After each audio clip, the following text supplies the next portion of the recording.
The Galactic Academy of Advanced Combat Studies floated in the dead space between star systems, a neutral ground where the galaxy's most promising warriors came to hone their skills.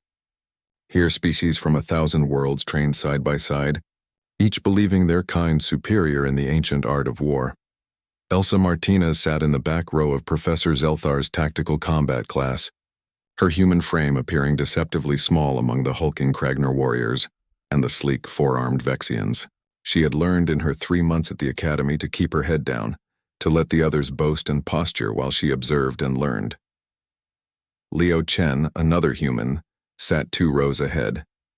They had acknowledged each other with a brief nod on the first day, but had maintained distance since then. In a place where humanity was considered a fringe species, barely worthy of admission, drawing attention to their kind seemed unwise. Today's lesson focused on honor duels, an ancient tradition among the Kragner. Professor Zelthar, a towering insectoid with crystalline eyes, droned on about the sacred rules of engagement. The Kragner students listened with reverent attention. To them, the honor duel was religion. Zarkun, the largest of the Kragner, had made it his personal mission to torment the humans. He was a mountain of blue-scaled muscle, standing nearly 8 feet tall with 4 massive arms that could crush steel. His family lineage traced back to the warrior kings of Kragner Prime, and he never let anyone forget it, Professor. Zarkun's voice rumbled like an earthquake. I have a question about interspecies duels. Specifically when one species is so obviously inferior that the duel becomes meaningless. Elsa's jaw tightened, but she kept her eyes on her datapad. An interesting inquiry, Zelthar clicked. The honor code states that any sentient being may invoke the right of combat. Zarkun turned, his 4 yellow eyes fixing on Elsa. Even prey animals who mistake themselves for predators? The classroom fell silent. Leo's hand moved to his side, but Elsa caught his eye and gave an almost imperceptible shake of her head. If you have something to say, Zarkun, say it clearly. Elsa's voice was calm, almost bored. The Kragner stood, his massive frame casting a shadow across half the classroom. I invoke the right of honor duel. Here, now.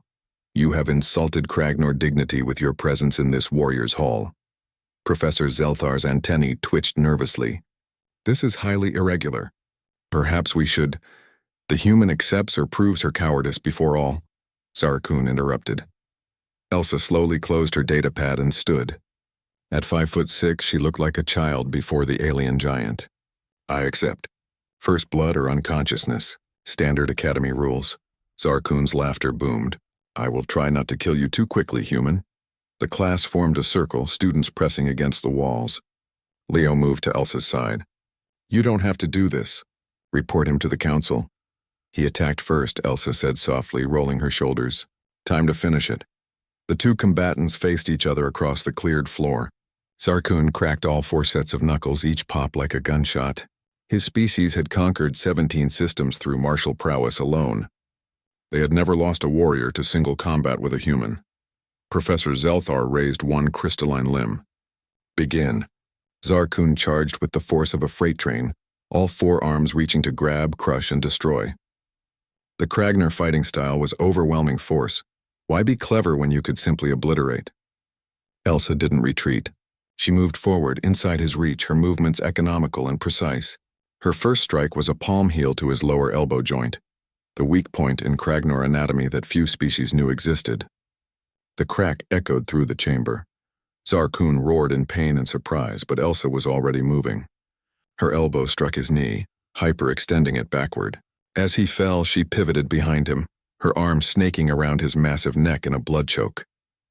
Impossible, someone whispered. The entire exchange had taken 3 seconds.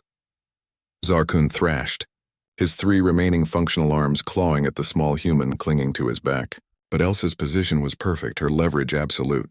She had studied Kragner physiology for weeks, had learned that beneath all that muscle and armor, their carotid arteries were positioned exactly where physics demanded they be.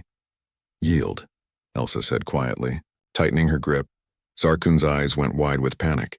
In Kragner culture, yielding was worse than death. But consciousness was slipping away, darkness creeping at the edges of his vision. He had never felt so helpless, so small. His body went limp.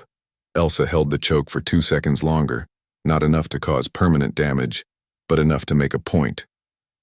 Then she released him and stepped back, allowing the massive alien to collapse to the floor with a thunderous impact. The classroom was dead silent. A Kragnor warrior, descendant of warrior kings, lay unconscious at the feet of a human female who didn't have a scratch on her. Elsa looked around the circle of shocked faces. Humanity has been fighting wars since we learned to pick up rocks. We've had 10,000 years to perfect the art of killing things bigger and stronger than us. We've faced predators, rivals, and each other. We've turned murder into science. She walked to her seat, her breathing barely elevated. He attacked first. I finished it. Honor satisfied. Leo couldn't suppress his grin as Professor Zelther rushed to revive Zarkun. The other students stared at Elsa with new eyes. Not the eyes of contempt, but of fear and respect. Word spread through the academy within hours. The human female had defeated a Kragnor warrior in seconds, using technique over strength, knowledge over power. Challenges from other species followed, each one testing the strange, soft-skinned beings from the little blue planet. Each challenge ended the same way.